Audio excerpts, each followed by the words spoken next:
What's going on, guys? I just arrived at Brisbane Airport, just got through security down there, heading up now. It's nice and early in the morning, it's like 5 o'clock in the morning, heading down to Adelaide, so the weather's going to be cool. I'm going from a super hot, muggy Brisbane to, I think, a cold and rainy Adelaide, so very, very happy about that, to be honest. I'm probably going to get a bit of a bite to it, maybe a coffee, I don't know, not much open, but let me check. I gotta check where my gate is and all that sort of stuff. But yeah, facing Guntars Baikovs this weekend. You know, I was thinking about it on my drive in, and I think that Guntars is actually, I think I consider him to be the best that I've ever faced. If I were to think of all of my opponents that I've had before in super matches, I honestly think Guntars would beat all of them. Sorry, just checking my departure time. So Adelaide, flight 6 a.m, gate 31. Okay, we've got a little bit of time. Yeah, I think Guntars would beat all of them. So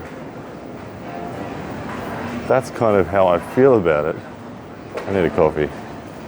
Hang on, let me just pause. I'm gonna go get a coffee.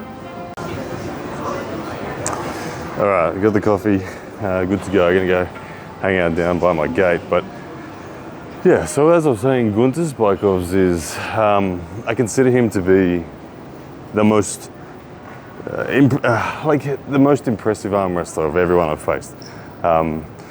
It's interesting, when I say that, a lot of people might think, hang on, well, surely, no, I don't think so. Look, Guntars he's a veteran of arm wrestling. When I mean a veteran of arm wrestling, I think he's been arm wrestling, I'm guessing, at least 20 years. He was the number one in Latvia before he left Latvia, which he left Latvia in like 2013 or something, no, 2010 or something like that. He went and lived in the USA for a while. You can find footage of him in the USA cleaning up everyone. He then came to Australia, cleaned up everyone, and the most significant super match I've seen him have, who did he face? He faced Lars Rabakin one year, and I think he lost 3-2 to Lars Rabakin back in like 2016 sort of thing, when Lars was active. I know Lars is back again, but Guntars hasn't lost a super match on the right. He's lost to Lachlan Adair on left. He's never lost a match on right. He's had a couple of people pin him. Marcus Atiro has got one pin on him. But Guntars is that solid that I respect him that much. So it's a very, very interesting match for me.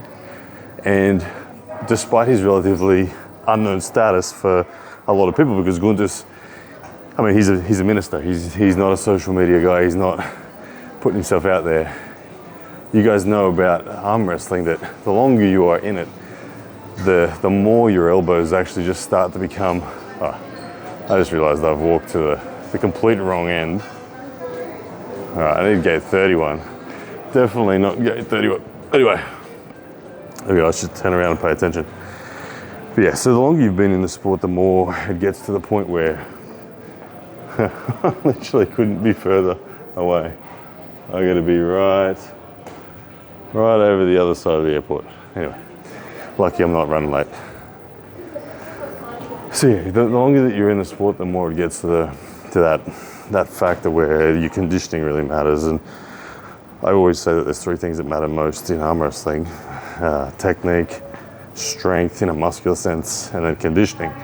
And conditioning gives you that stiffness, that Devon Larratt factor, let's call it, where your tendons and your elbow, your wrist, they're so used to the sport that they've hardened up, and it makes it incredibly difficult to get past those joints. If you can always liken it to, imagine like an 18-year-old guy and a 50-year-old guy with the same 1RM.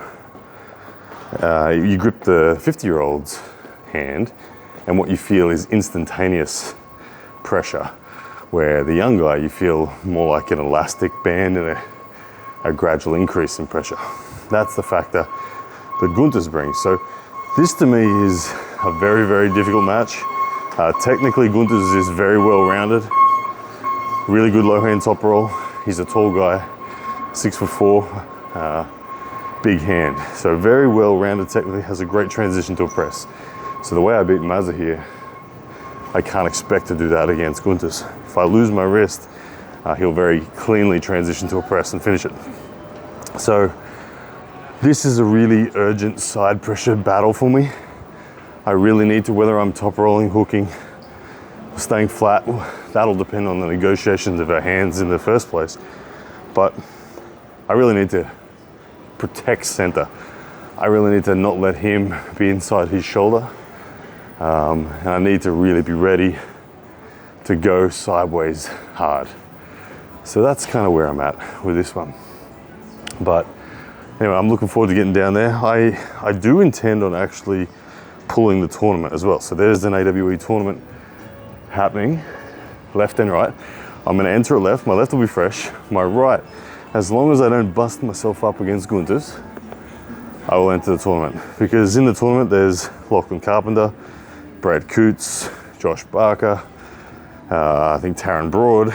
There's some really solid arm wrestlers, and that'll be a nice little extra challenge for me. But like I said, I gotta first make sure I get through this super match unscathed. If I can do that, we'll have a crack at the tournament as well. There's an extra $500 prize money potentially on that tournament, so it's a nice little bonus. Anyway guys, so I am almost to my gate now. I will soon be on the flight down. It's about a 3-hour flight to Adelaide from Brisbane, so not too long, not too short, just a comfortable one. But see you soon, Guntars, and yeah, may the best man win.